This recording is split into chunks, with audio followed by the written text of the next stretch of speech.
এবারে মোবাইল দে, তোরা গুগলে কি সার্চ দেস আজকে আমি দেখমু। খারা তোরটা আগে দেহি। হইলো দেখ। নূর আলমের বউ নূর আলমের চোখ ফাঁকি দিয়া এক রাইতের মধ্যে কেমনে পড়ামু। হালার করে হালার কেমন বন্ধু বান্ধব, নিজের বন্ধুর বউ রেই খাইয়ে দিতে চায়। তুই কি সাজ দেস? নূর আলমের বউ লগে নূর আলমের তালাক কেমনে করামু? এই বউ আবার আমি এক রাইতের মধ্যে কেমনে বিয়ে করমু? এই হালাই কি চিন্তা ভাবনা নিয়ে চলে, ওরে আমি কলজার বন্ধু ভাবতাম আর ও আমার সম্পত্তি খাইয়ে দিতে চায়।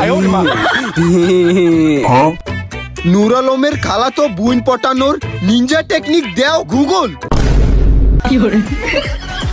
এ ভাই তুই রাগস ভাই, আমি তো বেশি কিছু চার্জ দেই নাই ভাই। নূর আলমের ঘরে নূর আলমের বউর যেই স্বর্ণ গয়না আছে ওইটি কেমনে চুরি করবো, এই নিনজা টেকনিক দেও গুগল।